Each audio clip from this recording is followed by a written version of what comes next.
on, and we are very thankful that he's been here. Of course, the person we are here for, our guest from Delhi, Sheela, Reddy, writer, journalist, and for a number of years she was the books editor for the news magazine Outlook, which comes out of Delhi. Writes on politics, culture, literature, and more recent, and one of her earlier books, this is her first kind of a not real book, I wouldn't say that, but this is her first book was a compilation of Kushwant Singh's essay, and we are very happy that she's here with us, and actually in the last 3-4 weeks she's been to Pakistan twice, so one up for our embassy in Delhi for bringing our guests here. So it's just a hint at our Indian High Commissioner, you know, sort of let us go to sorry. So Ayar Sahab, आपके ज़माने में तो ऐसा नहीं होता था ना.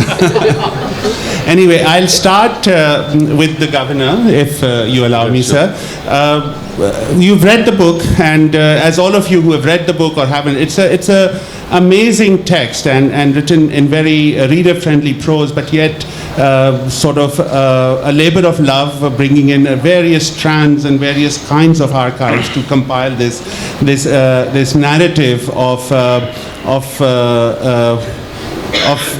this particular marriage. But it's not only about that marriage, it's a cultural and social history of an era of Bombay of the 19-teens and 1920s, of nationalist politics in that era, in the post-First World War turmoil and discussions and debates in Indian national politics. So it's much more than about Mr. and Mrs. Jinnah, and that's sort of the strength of the book as well. So it's the larger context of the social cultural history of early 20th century South Asia that really makes this book much more than its title. So thank you, Sheela, for that. But I would say, Governor Sahab, you have read the book. It seems that you're an admirer of the text. What were your impressions about the book, if you could say a few words? Bismillahirrahmanirrahim. Thank you very much. I'm honored to share the stage with the writer herself. I recently read the book finished it around December first week, so it's a recent memory. I think you took most of the things that I wanted to say about the book. One of the most fascinating part is it defines Bombay as it was. I don't know whether it's the same Bombay, but Karachi certainly is not the same Karachi if it was like Bombay in the 1920s or earlier. The role, the importance and the contribution of and I say this in the context, the share and the contribution of the minorities, for example, the Parsis, the Christians, and the harmony with which every community lived with each other. That's also, I mean, it comes out so strongly. And obviously, Mohammad Jinnah getting into an affair with a Parsi young girl itself defines his personal outlook, that it obviously went beyond religion in that way. We knew a lot of it. Unfortunately, in Pakistan, his personal life has never been discussed the way the book brings it. So for many Pakistanis, this would probably Pakistanis would not like it. They don't want to hear the affair side of Mr. Jinnah, that he also was, after all, a normal human being who felt something for the opposite sex and went all the way, not just a normal love affair. He obviously waited till she turned 18 and then took her out, and she had to leave her home and her family and everything, and that remained probably the bitterness and that remained till the end of her life. So I enjoyed it, and I'll recommend this book to everyone. First, to read it from the context of knowing more about a Qaid, because after all, he was a Qaid, he was someone who made Pakistan, so we should learn Qaid-e-Azam as much as possible, because unfortunately, also in India, I think, but especially in Pakistan, we know Quaid-e-Azam from his later years, the last 10 years or so, when he struggled, when he really became the leader of the undisputed leader of the Muslim League and went on to create Pakistan. But I think there's much more to Mr. Muhammad Ali Jinnah than the founding of Pakistan. That, of course, is the ultimate glory. But as a great parliamentarian, probably never ever discussed in the sense that he contributed to the Legislative Assembly, and some of it comes out here, how hard he worked day in and day out and took time out. Also as a great barrister that he was. And also to feel that at the end of the day he had that he was a human being who did not have a great family life, because I think family life is something that all of us need, and it helps us to have a balance in life. But he had a love affair which was difficult in the first place, obviously trying to get married to a Parsi, which was not an acceptable thing, age difference, and then his focus towards politics. The third thing, apart from parliamentarian and the lawyer, I think the third thing is a great politician in itself, because by 1916, imagine, he was presiding Congress, or the annual event of the Congress Party and the Muslim League in the same year. So imagine how great a politician he was, and probably that has never ever been discussed. And again, the book brings out some of the best about Mr. Jinnah. So I think thank you very much for letting the people of Pakistan, because we wanted to know much more than probably the Indians would like to know. And it's a very well written book. It's a balanced book. Like I said, it does bring in some things which Pakistanis would not like to read, but I think the truth must be known.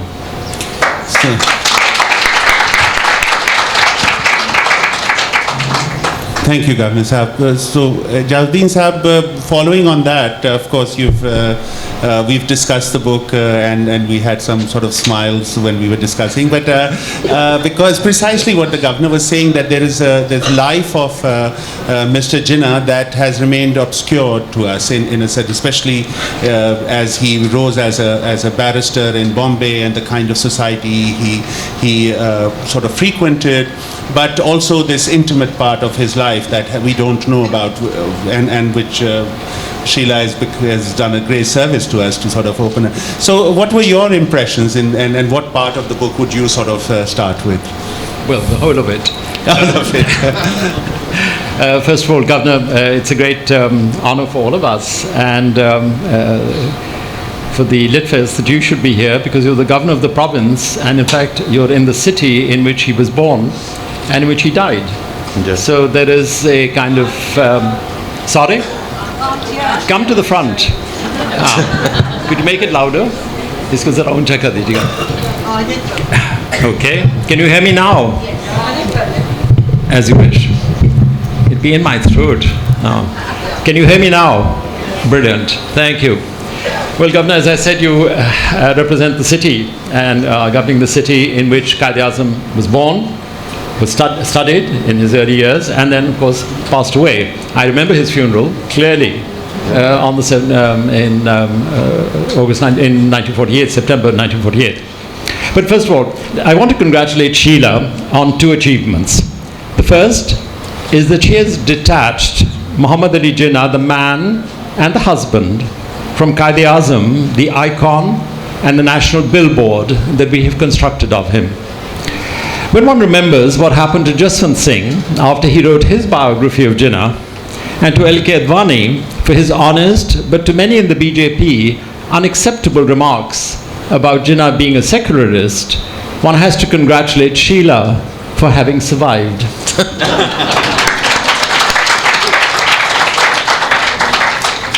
Secondly, to me, and Kamran, you've asked me to give my personal comments on this, Sheela's book, to me, is a 20th century replay of Romeo and Juliet.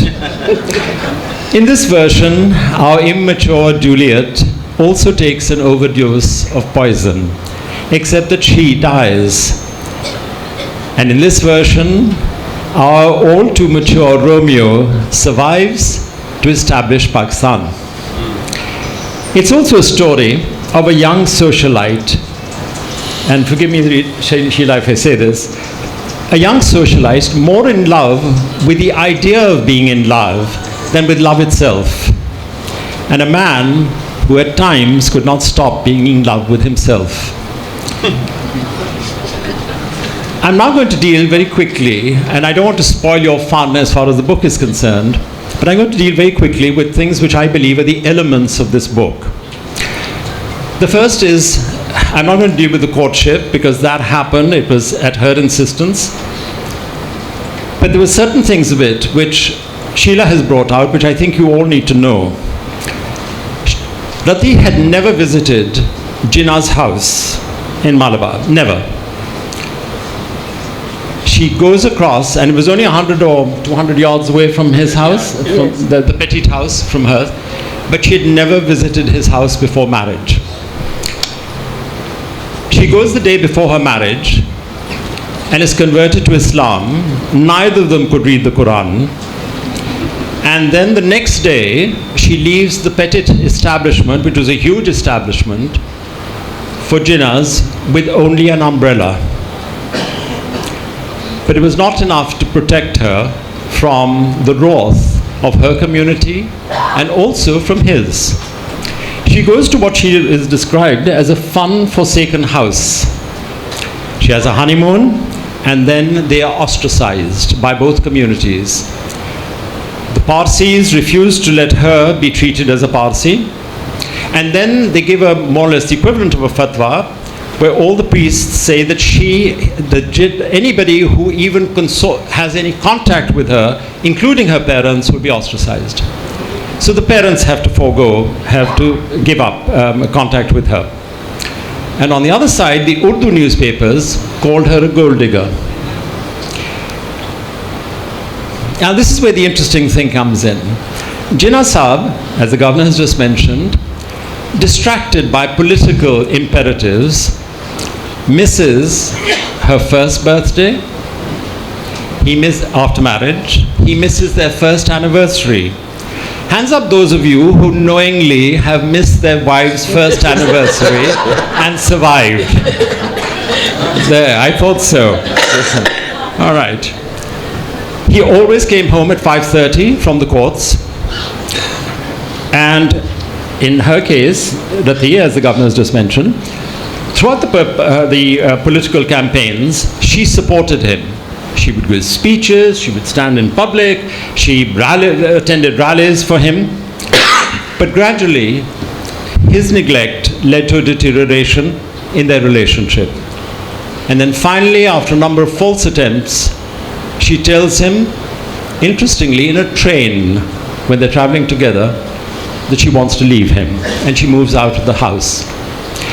I'll now deal with the consequence of this marriage. Jinnah's relationship with the Pettit family. They were one of the most important families in Mumbai. And here you have a man, a very successful lawyer, but whose clientele is primarily Mumbai's commercial community, dominated by the Parsis. And he takes that risk. She has to attend clubs where they do not want to talk to her because her parents were popular members of the club. And then I would deal with Jinnah and Gandhi. So I'm dealt with Pettit. Jinnah and Gandhi, to me, they were both Kathiawadi lawyers squabbling in a court case over representation of the Muslims in a political scenario. And they squabbled, they made their pleas before a British judge, who then gave a decision in which he condemned each lawyer to live with his community. Let me deal with something which Sheela has brought out, which none of us know, but I think you should read the book just because of that. And that is Jinnah Sahab's relationship with Fatma Jinnah. We see them as this icon, these two people, constantly, she by his side, ever helpful, ever the helpmeet. She was his youngest sister. When he comes back and he's successful, he takes her and puts her in a boarding school in Bandra, I think, yes? And then rides 9 miles to see her every Sunday with gifts. That is how protective he was. And yet, and he invites her, she lives with him for 10 years before his marriage. But the moment he decides he wants to marry her, he calls Fatma Jinnah and he tells her, you will now move into our sister's home and you will leave the house. And then at one critical juncture, when Reddy has gone to Hyderabad, comes back and rather makes a snide remark to Miss Jinnah, when Fatma Jinnah asks, why did you go to Hyderabad? And she retorts, I went to find a husband for you. And Jinnah just looks at her, doesn't say a word, but he looks at his wife, and as it says in the book, he reprimands her with a look from those twin lamps of truth. His eyes gave away whatever he was feeling. The next part, which is the strength of the book, also one of the strengths, is his relationship with Dina. The fact that this child is born, and to me, what is interesting is that she is the only orphan I know who had 2 living parents. She was neglected by the mother, who refused to name her for a number of years. She was neglected by the father until after the mother's death, and after which they became extremely close. But these are aspects, and there's one part which is where, and Sheela has brought this out, where Jinnah Sahab gets very angry with Reddy because she has brought dogs from Hyderabad. And she makes a challenging, provocative remark to him, to somebody, to Padmaji, and she says that she brings a horse with her, from Hyderabad. And she writes, I do hope he won't be he'd be idiotically sensible about it, because after all, I never vetted him before I married him. A clairvoyant meets Reddy, and he predicts, and this is 10 years before her death, and he predicts that 10 years on her birthday, she will die. And that's exactly what happens. When she's 29, she dies. And as you mentioned, Jinnah Sahab pours his heart out to his best friend because he took it as a failure and a personal defeat in his life. Now, Muhammad Ali Jinnah, later to become Quaid-e-Azam, if there was one thing he could not accept, it was failure. And for him, this most precious of relationships, and it was the only one which he ever allowed to invade his very private heart. It was the one relationship that fell apart. And that is what made him so dedicated in what became his struggle, both in his own life and also for the Pakistan that we enjoy and take for granted. Thank you. This journey between Jinnah and Quaid-e-Azam is a treacherous one for us because anything we say can become blasphemous. But he didn't call on that fateful day when she had her birthday, and also, I think, took an overdose of sleeping pills. So that's one thing we need to. Sheela, you've heard the governor, you've heard Aijazuddin Sahab. There are many questions, and I love the book. And actually, I was rereading a section on Ruti's wardrobe, and there's a whole sort of sense of style and how she wore her sari and how she, what the blouses were like, and all those kind of things. It's a wonderful section, I think. And we talked yesterday about food, and she was a sort of a lively person who had this very unorthodox way of being, right, even for her age.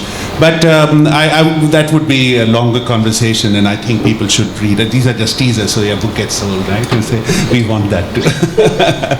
But I'll have a couple of questions. One sort of is a more methodological question. The way the book is set up, it brings in various kinds of what we in academia would call archives.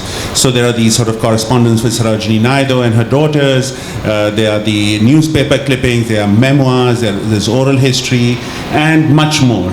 And you bring all that into a kind of a seamless narrative. And I'm sure you've been asked this question, so where did you go and what did you do? But I'm basically actually also talking about form. I mean, it's such a beautifully written book where you don't realize that you're drawing on sort of various, and we were talking this sort of the seven veils in Salome, you said, right? So I really wanted to commend you for that, and if you may talk about it a little bit. And the other question, which is of course on everyone's mind, and I'll give you these two and then we come back, is what was a 42-year-old barrister in, sort of upper class Bombay doing with the 18-year-old young woman? Yeah. Sorry, I need protection, Kamran sir. First of all, I want to say thank you, Governor, thank you, Aijaz, thank you, Kamran, for saying such kind and wonderful things about the book. One of the greatest rewards of writing this book is to bring it to Pakistan and see the kind of affection it has elicited among the readers here. So that's very gratifying. I actually didn't mean to write a very important book in that sense. I was just very bored of my career in journalism, and I wanted to do some project by which I would learn for myself. And at that time, Jaswant Singh, as my panelists have mentioned, had come out with a book on Jinnah. And as a books editor, it was my job to read the books that were making the news. And when I read that book, I remember being very surprised to find that here is a very human person, but you only got like a whiff of that man. And so it just made me very curious to discover who this guy was. I come from South India, where the only thing I knew about Jinnah is what I probably read in my school textbook, and I knew very little about the whole history of that. He just seemed like a very cardboard kind of figure, and what Jaswant Singh said about him excited my curiosity, and I wanted to read a little more because I understood how important this man was to the history of the subcontinent, and it just intrigued me that how could he have escaped becoming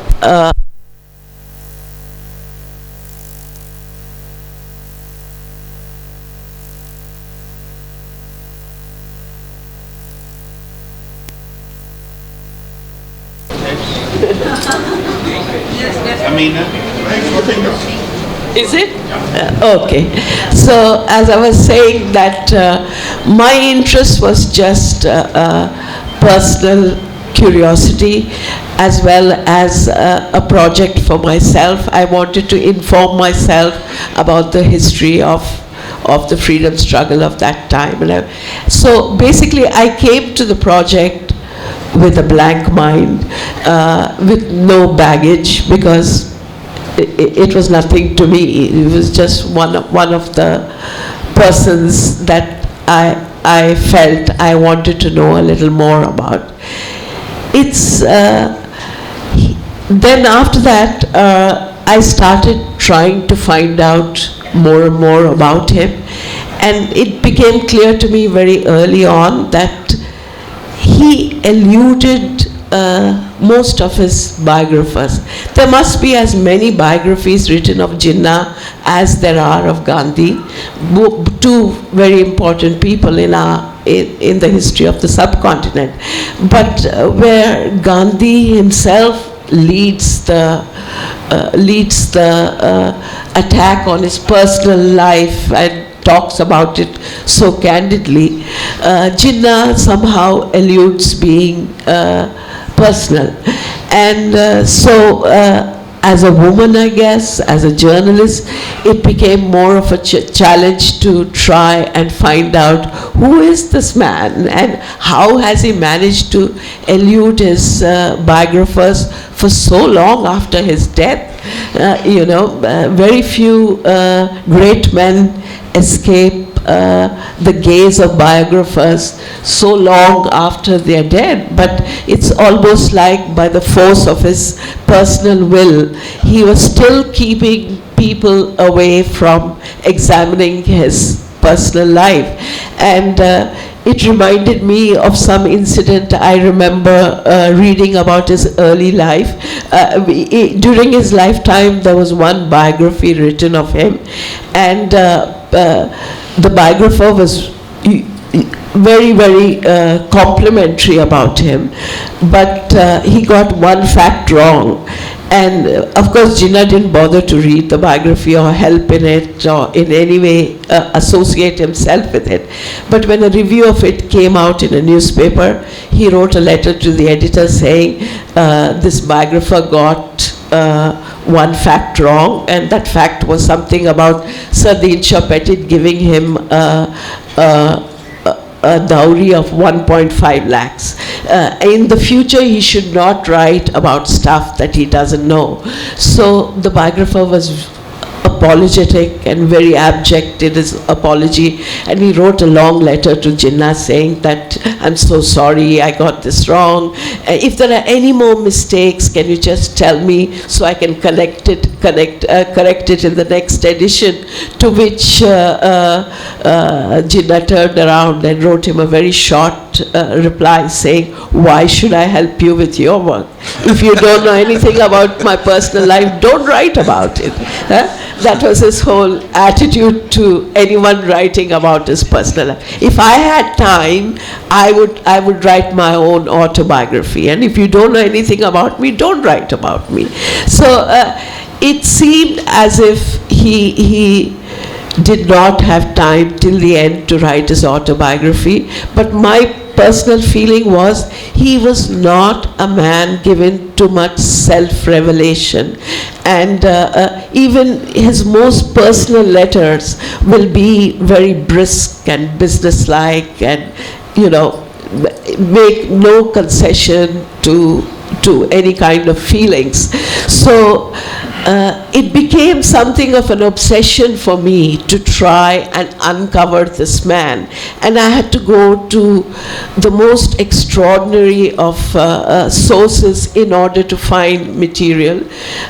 First of all, I went into a very rich and voluminous correspondence of Sarojini Naidu with her daughters and with her friends, in which it was my great good luck, because it was all there in Delhi in the archives. It started by discovering the many letters that Rati Jinnah had written to Padmaja Naidu, because they were pen friends from the time they were 15 years old. And these letters extended from 15 years to almost the year she died in 1929. So it covered the entire period of a courtship with Jinnah as well as the marriage. So I stumbled upon this collection quite accidentally. What had happened was that I was actually looking for something else. I was looking for the relationship between Padmaja Naidu and Nehru. So I went into Padmaja Naidu's archive, asking to see the correspondence of Padmaja Naidu, not realizing that it was a it was the most voluminous correspondence in the library. It was so huge that they had like a printed catalogue of many hundred pages which just listed all the people that Padmaja Naidu had corresponded with, and those papers were there. And one of those was correspondence with R. Jinnah. When I saw that name, I was immediately alerted and I called for that file.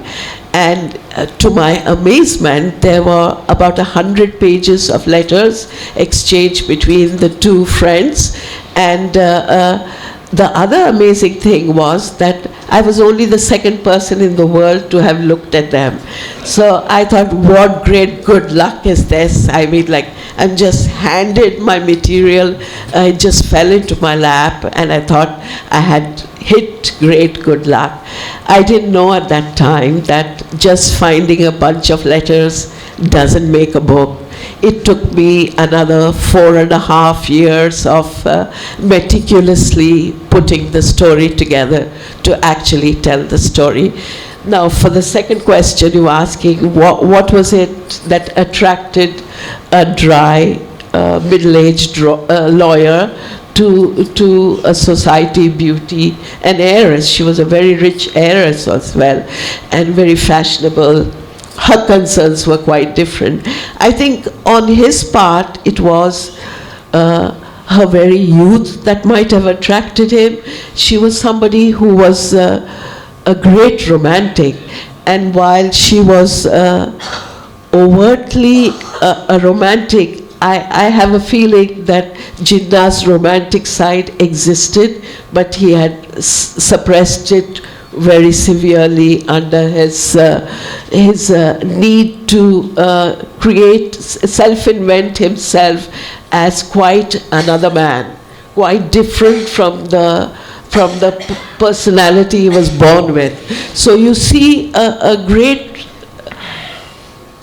inexplicable change coming over him from the kind of boisterous, affectionate, loving boy he used to be, and then he goes to England and is suddenly filled with a sense of that he has to fulfill his mother's promise of becoming a great man, and he sets out quite deliberately to cultivate himself into somebody who would be a great man later. So when he comes across somebody as feeling as romantic and as beautiful as Rati is, the attraction must have been very, very strong. And she was also a passionate nationalist, and he was an idealist at this point, and he was basically somebody who admired Tilak and Gokhale and people like that. And he wanted to play a role in the freedom struggle, and both of them were moved by the same ideals. So there would have been some of that connection as well. And he was, as Chagla and other people described it, there was a point at which there was not a young man or a woman in Bombay who didn't admire Jinnah. He was this handsome, very charismatic, self-made man with no frivolity about him. I emphasize the self-made because it was a time when most people were living off the privileges of their class, but here was somebody who actually made it from scratch. So he would have had a powerful attraction for her. Yeah. Thank you so much. This is wonderful. Since we want to take questions as well, I'll request that we have a short second round. And then, you know, hopefully there'll be some questions. But thank you. So, Governor Sahab, thank you. Just going with what Sheela was saying, and of course you can take the question anywhere. But the idea that this young man comes to Bombay with just, I suppose, maybe he didn't even have a nice suit, but just his education, and he makes it big. I mean, he's one of the most well-paid and recognized lawyers, barrister in Bombay, and as Aijazuddin Sahab was saying, his main clients were these very rich, and as Karachi was, and we forget that history. Karachi itself was basically dominated by Parsi families, as was Bombay.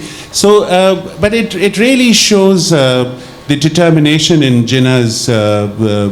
I mean, as an outsider, he wants to be included, but he also does it with a sense of discipline and hard work and dedication. And then at a certain age, he sort of. I mean, he's already very famous, as you said. So, any further comments that you want to talk about that period, about Jinnah as a person, and what it tells us about his future transformation into Quaid-e-Azam? I think one of the important reasons that this book came, only an Indian could have written, or someone not a Pakistani could have written this, because I think we are struggling to comprehend what exactly this argument which goes on all the time in Pakistan, what kind of Pakistan that Jinnah wanted. Whether it was supposed to be a liberal, tolerant society or an orthodox Islamic society for that matter. And half the people probably even in this hall would say that no, this is the way he wanted Pakistan to be. The other half would probably argue that he wanted to be a Pakistan which would be more inclusive of all ethnicities, all sectarianism and all religions and so on and so forth. And everyone has some quote of him to tell which kind of Pakistan. So I think what I always maintained, and after reading this book more so, that you don't have to go too far to understand what kind of Pakistan he wanted, because as they say in cricket, leading from the front, his personality is very clear. So since the time that he came back to, the first few years are not so known, but around 1904 and after that, he was a top socialite of Bombay. He was the darling of all the parties or whatever. Not that he was dancing around, and so he always focused on politics. But he was not shying away from those places because of his thinking that those are modern places to go and so on. So he was mixing around, and one of the things that he fell in love with a girl who was modern even by today's standard. I mean, far modern by today's standard. Some of the dresses that she wore, and some of the things that I can't repeat what you've written, which is the truth, of course. But so he was a modern person, and I think Pakistanis must understand that he had a modern outlook, and nothing would define what kind of Pakistan he wanted from the way he was. And he did not change himself, of course, from Muhammad Ali Jinnah to Quaid-e-Azam. I don't know whether it is defined in this book or somewhere, Stanley Walport probably, that in 1937 at the residence of Nawab Ismail, when Muslim League was really taking off, for the first time he wore that sherwani. The Muslim League workers were sitting outside, so he was going to address them, and he wore that sherwani. He looked at it at the mirror, and then he looked at Nawab Ismail, if I am not wrong, and there was a cap that Nawab Ismail was wearing, and he said, "Can I have this?" And he put it on his and looked at the mirror. He said, "Does it look good?" And everyone appreciated, and that came to be known as the Jinnah cap. So this transformation was more in physical outlook than in his mental outlook, and I think that's the thing that Pakistanis must understand. That so. I think one can argue here or there about some of the things about the fact that about his autobiography. Not that he did not have time, but I'm sure he could not have written his autobiography, because that would have then either skipped many years of his early life, and I'm not talking about the 20s, I'm talking about much later, till the mid-30s or something, till the time at least he had not come back from London permanently, and his early life. So, I mean, really, this book brings out the best that Jinnah represented and what kind of Pakistan that he wanted. Yes. Thank you, Governor Sahab. I think one of the strengths of Sheela's book is precisely that she blends the public and the private in many interesting ways, and also gives us the broader political context in which Mr. Jinnah sort of operated as a politician, but also as a practitioner of his profession. So Aijazuddin Sahab, in this sense, but there is a certain kind of way in which we don't know the private Jinnah that this book sort of allows us. So, for instance, as you said, that when Reddy went to his house with her parasol, the house was not the kind of, it was a large house, but it was only redone in the 30s, right? Otherwise, it was not a house where, it wasn't a bachelor's pad, but it didn't do a lot of entertaining. He went to a lot of places, people wanted him to come and stay, but he just had his friends, Horniman or Mehta Sahab or someone, and he was, and she had to make that house into a home, if I may use some cliched. So also a person who was very sort of disciplined about, although he wore these expensive suits, he didn't spend much on cars, and apart from cars and suits, it seems. But so, if you could sort of, I'm getting myself into more I'll trouble. just like to correct this. I think he wore the best. Yes. He had the best houses. He wanted to be known as the person with the most lavish spending. As far as he was concerned, his houses represented that, his clothes represented that, and that is something. I mean, can I just take a minute? Please. I was attending in December. I was in Lincoln's Inn, and they were celebrating the 141st birthday of Quaid-e-Azam Muhammad Ali Jinnah, and there was also a ceremony to place his bust in the library. And they were obviously mostly Pakistanis, and one of the Pakistanis who was speaking before me was talking how simple he was, and he mentioned the fact that his socks used to be worn out, and he was not spending any money on and like that, and several incidents that he quoted had nothing from the history. And I said, if I have to speak on Quaid-e-Azam Muhammad Ali Jinnah, I can speak for hours and hours about his greatness as a great parliamentarian, as a great lawyer, as a person who made Pakistan, as a person who reached beyond just the Muslims, as the leader of the Congress at one time, and so on. To talk so little about Quaid-e-Azam, someone like me will do that because I have nothing else to project for myself. Let's not talk about Quaid-e-Azam in that context. So I think he was really a modern guy with modern outlook, who had his cigarettes made especially by the British Tobacco Company, and the suits by Savile Row, and so on. No, but when you were a student, perhaps he was talking when he went to Lincoln's Inn. He didn't have that kind of privilege. That is so the thing. but all of us in our lives have contradictions and various kinds of ways. So I think that is the interesting thing about the book, that the public and the private needs to be thought through. So, Aijazuddin Sahab, if you have anything you want to say, this is just my preoccupation. Yes, of course. Thank you very much indeed. Let me just dilate on something, pick up a point that the Governor had mentioned about the Jinnah cap, or what became the Jinnah cap. In fact, earlier, as Sheela has mentioned in her book, when the Khilafat movement is taking place, he then, to show his solidarity with the Khilafat campaign, he takes a fez, a Turkish fez, and he puts that on his head and is seen wearing that. So this led me to something which Sheela has mentioned in the book and which other people have talked about. Jinnah Sahab, when he went to London, he wanted to go into the theatre.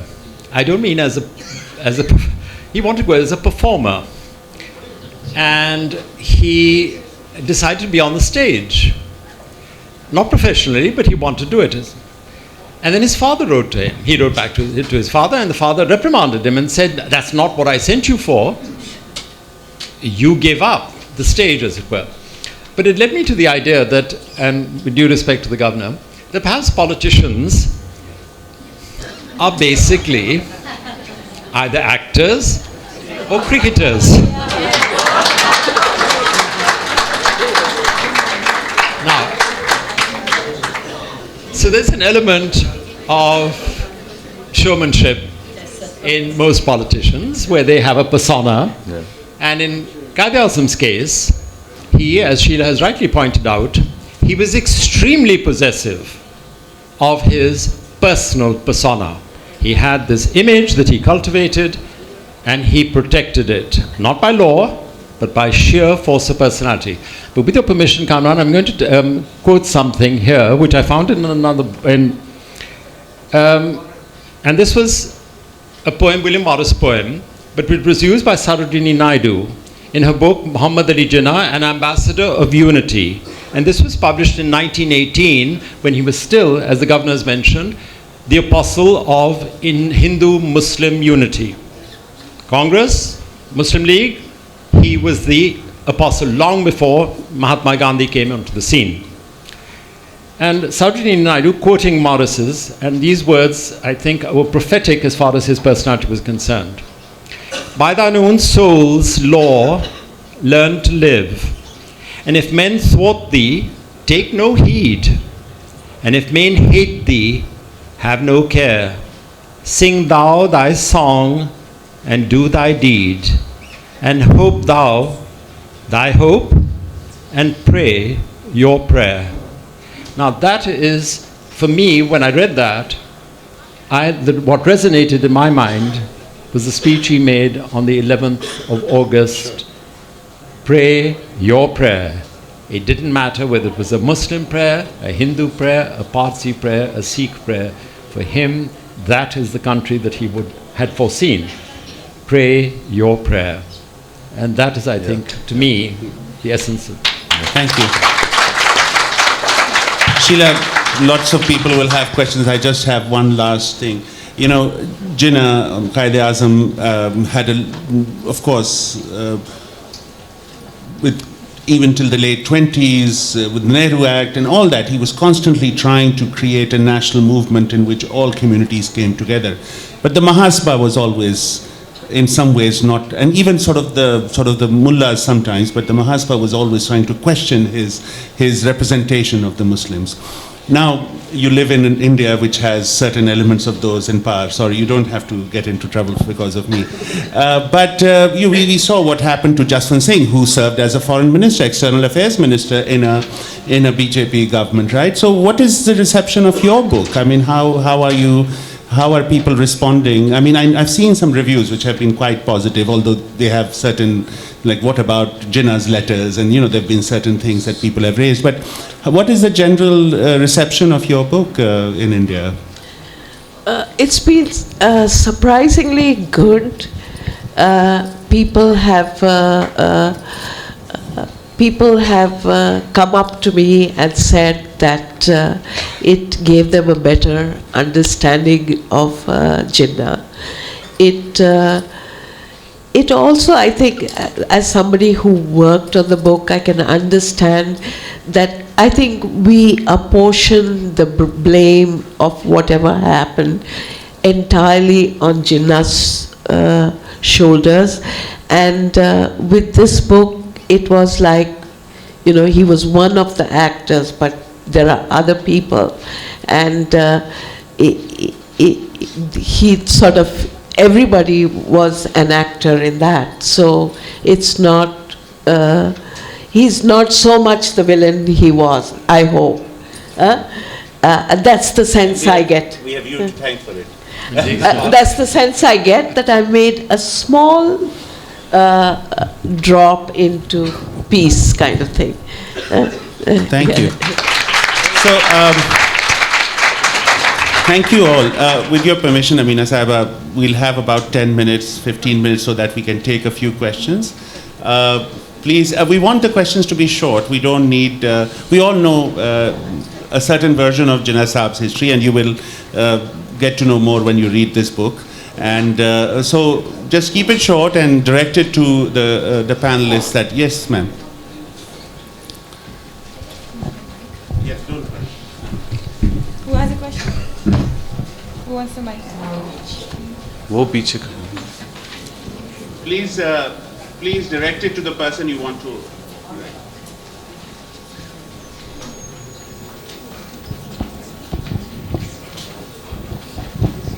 I have a comment, a very short comment and a question. आप सामने आ जाइए, नजर नहीं आ रही है Simply लोगों को. question. Only the question. No comment. Don't make a I mean, if it's a question, give us a question. Okay, then Yeah. directly to the question. Okay, you asked half part of the question, what made Jinnah so attracted toward Reddy. I'm more interested in the other half. That's very good. Thank you. Go ahead. Yeah. Short. In short, as I told you, I think it was the fact that he was a man with a purpose.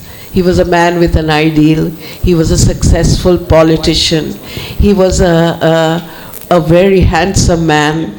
He had sides to him which I don't think even he was aware of. One of it was, as Aijaz pointed out, a very dominant, dramatic flair. And he could be very good company.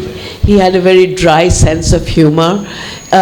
He talked to young people especially without talking down to them. He didn't patronize them. He was very, very popular with a kind of young and idealistic political person. And Reddy was an extremely political animal at that time.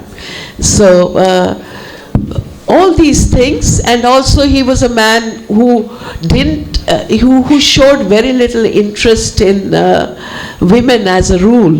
So if he was attracted to a young woman like that, a powerful and handsome, and it could be quite irresistible, right? So I think it's quite natural for a young woman to have fallen in love with somebody like that. It's interesting because the Jinnahs are often blamed for having married her. In fact, he blamed himself for marrying her when she was so much younger than him. But it was she who consistently chased him and made it quite clear to him on several occasions that even if my parents object to you, I make a choice and I want to marry you. She was the one who proposed to him. Kamran, can I Gigi, just add please, something please. because it's very important. Sheela's just mentioned this and it's in her book. In fact, the father-in-law, Mr. Petit, takes Jinnah Sahib to court for abduction. And according to Sheela, the papers have disappeared, the court papers. He takes his son-in-law to court, and who do you think stands up and says that he did not abduct me? I went of my own accord. Am I right? Yes. So I abducted him. I abducted him. That is what she said in court. In court. And of course the whole case demolished. So you're absolutely right that there was this obsessive, and in a sense justified love that this young, very beautiful 18-year-old should have fallen in love with this mature man. Yeah. Another thing I think we should remember in that context is the legal age for marriage at that time was 12 years. Most of the girls were married by 12. No, it's the legal age and also the social age. So by 14, by 16, a girl considered herself mature enough to do anything she wanted. And his first wife was that. Yes. His first wife was yes. below 18. Yes. There's a question. Jinnah, keep it short, bye. I'll keep it short. My name is Nasir. I'd like to ask you, ma'am, that have you dug out the details behind the divorce? Because since Jinnah waited for so long, and why was the reason of divorce? There was no divorce. There was actually no formal divorce, but I was very fortunate to have come across Sarojini Naidu's letters, which are very well preserved in the Nehru Library. And since Sarojini Naidu was a confidant and a well-wisher of both Jinnah and Rati, when Jinnah separated from Rati, she went straight to Sarojini Naidu and moved into the room next to her in the Taj Mahal Hotel in Bombay. And Sarojini Naidu was writing every day to her daughters, in which she mentions almost on a day-to-day basis what was happening and what was wrong with the marriage. She, for about 15 days, she was so frantic because she wanted so much for this marriage not to break up that she was trying to patch it up, and she thought if she didn't tell anybody about it, that somehow they would come back together. But then she slowly began to realize that this is not a lover's tiff. And both of them in different ways confided in her and told her what had gone wrong. So you'll see it in the book if you read it. Absolutely. Yes. You mentioned about how he was enamored by her beauty, by her youth. Could we get a mic so that people in the back can... Have you touched upon Excuse me. the relationship Excuse me. of his, Yeah, get the mic so that people in the back can hear your question as well. Could you kindly repeat it? You've mentioned about how he was enamored by her beauty, by her youth, but I was wondering if you've touched upon the relationship. They had immense intellectual compatibility also, and I was wondering, nowhere this has been mentioned. So, actually, I had to stick to whatever was available because I didn't want to take any leeway of imagination. But I thought by mentioning their political struggle, and there's an exact point at which their relationship where they are working as equals in the political struggle gives way to her becoming like a politician's wife. She's supposed to be seen on the stage and not really talk. She's clamping down on herself. She's no longer addressing political meetings. So you can see how she was sensitive enough to see that he didn't appreciate her taking a more participatory role in the struggle, and he wanted only her to be a kind of trophy wife, a trophy politician's wife. That's I had to put that together with whatever was available, which is the newspaper cuttings, and then the reporters questioning Jinnah, why is your wife, why didn't you stop your wife from, getting up and addressing the public? You remember when there's this, have you read the book? Okay, so you see in the book that her ideal was that she was going to walk shoulder to shoulder with Jinnah in freeing the country of the British. And she goes with all these romantic notions of what being a freedom fighter entails, and then finds to her extreme disappointment that it's not like that at all. It's all about law and, reading small print, and it's all very boring, and it's all just... So she's getting increasingly disillusioned with being a participant in politics. Thank you. I'm from the Federation Chambers of Commerce and Industry, and my question would be a little, I would deviate from the current romantic.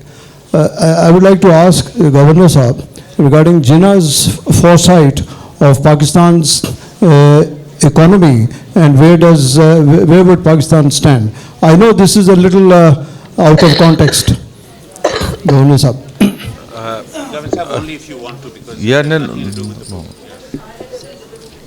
If she has a relevant question, then just allow. So why don't we ask I mean, this is not an irrelevant question. I think we can find another forum for that. Thank you. Excuse me. Okay. Excuse me. Okay, sure.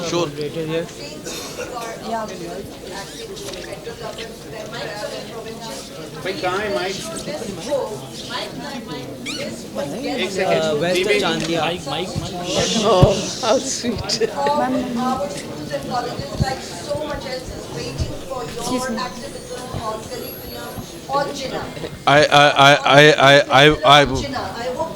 No, I Do you like have any to. plans like those? I like Governor? to answer You can do that. it. With due respect Can to. please do it. No. I think let's be. Curriculum. Let's be honest about it. There are several very fantastic books on Jinnah. Stanley Walport, for example. This is about Mr. and Mrs. Jinnah. This is not about Jinnah in totality. Stanley Walport, for example, is about Jinnah in totality. So let me just answer the way I want to answer. Let me just answer. You were saying make it part of the curriculum. That's where I'm saying. Let me answer, and then you can put the counter question. This is an important book which adds value to what we think we should know about Jinnah, and obviously that's why we are here and thanking Sheela for doing a masterpiece on that. But I think let the universities or the educational institutions decide what they want. I could give this a nod. Someone else will have another book. There are hundreds of books, some written by Pakistanis, which are excellent books, and some written by foreigners, which are outstanding books. So I don't think so we can pick one book and say that this is the one that must be added as an additional reading or something. But I'll do whatever it can to encourage people to read this book. Yeah. So, before we end, do you remember the page, Aijazuddin sir? He knows it by heart. It's given. Oh, it is? Yeah. We have a last sentence from Rati Jinnah to Jinnah Saab before she leaves. Yes. Before she dies, actually. Yes. Yeah, So, and then I'll thank our guests and thank all of you. Go ahead. Yeah, on Aijaz's request, there is this very moving letter that Rati has written to Jinnah, who's trying to persuade her to come back to him after they separated. And it's a very revealing letter in many ways. It lies in the Pakistan National Archives. And the lines that Aijaz has requested me to read are these two lines. It says, "Try and remember me, beloved, as the flower you plucked and not the flower you tread upon." Wow.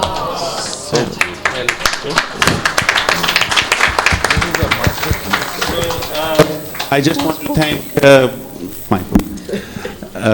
Governor Mohammad Zubair Saab, thank you so much for coming. Faqir Aijazuddin Saab, thank you so much. And most of all, Sheela, thank you for doing this.